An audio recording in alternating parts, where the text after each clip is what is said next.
Gidees waa ijoollee asirri godhanii fi aannan hojii sababii dhiisanii nyaatti sana sirrii godhee taa'anii nama dhaabee bitti raama bitti gidee awwaa horii gurguddootti gurguddootti abbiisni firri haboona daadaan gootee bitti keessummaa fi dhadhaatti deeman jibbee eegamaa.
Ega tumsi egaletini jira tumsi yookiin fandaraayizingii egaletini jira biiniyaan magaalaa Firaankiifart irraa yuuroo 100 addeeffatiyaa awwal shubart yuuroo 500 yeroo tokko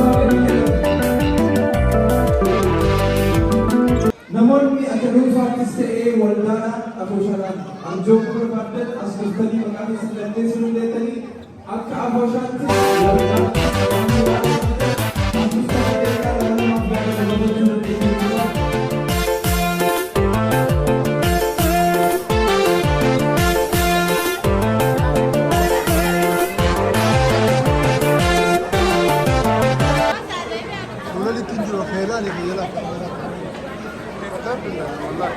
oke, ini lagi racu.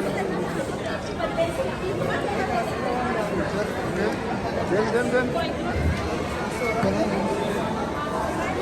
Namoonni gumaacha qabatanii dhuftan sagantaan keenya itti fufaa waan jiruuf arjooma qabatanii dhuftan gamana dhufunaan as akka nuuf galmeessitan namoonni yaada qabne jettanii ganama irraa kaastanii nu gaafataa turte sunis as dhuftanii daqiiqaa lamaaf yaada keessa dabarfachuu dandeettu. Namoonni yaada qabne jettanii ganama irraa kaastanii gaafataa turtan amma yaada keessa dabarfachuu dandeettu. Arjooma namoonni qabatanii dhuftanis as dhuftanii arjoomuu dandeettu. Galatooma.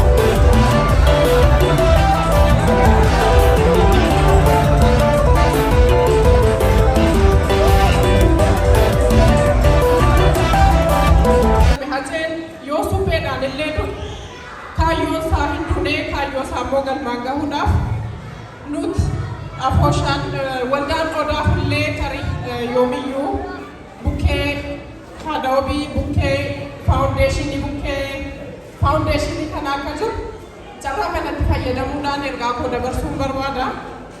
Egaa Sirni xiqqoon guyyaa hadhaa qabannee asitti dhiyaanne akkuma isiniin jedhe ijoolleen hacee ijoollee keenya wabiinis milkiinis ilmaan keenya akka ta'u jiraatti yaadannoo xiqqoo wayii haati wabii akka ittiin dhugeessu garii deeggarsa barumsaa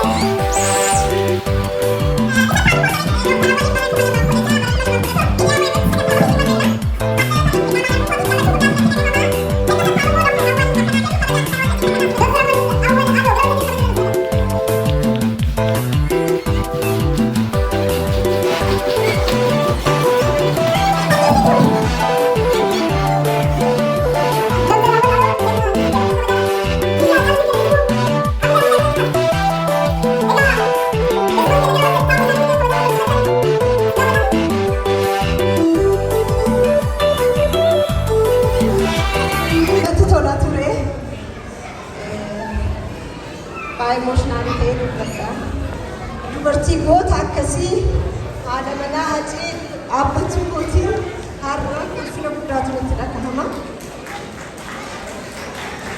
Akkuma waariin jette Hacaaluun maal barbaada? Hacaaluun maal nurraa barbaada? Tokkummaadha. Tokkummaa sanaaf kaayyoo isaa bakkaan dhageenya jedha. Akkasumas immoo foondeeshinii isaa dabalu akka Oromoo wal qabannee Adwaa walitti qabatudha. Galatoomaa ulfaataa. Abdii eessatti gara Bal'aa foondeeshinii kanaaf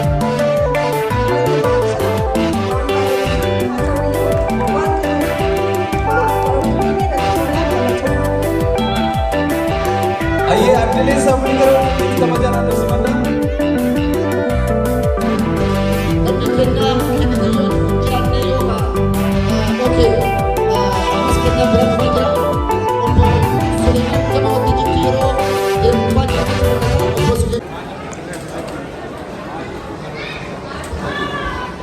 Baadii dubartoota Afrikaa Kalloo yeroo 500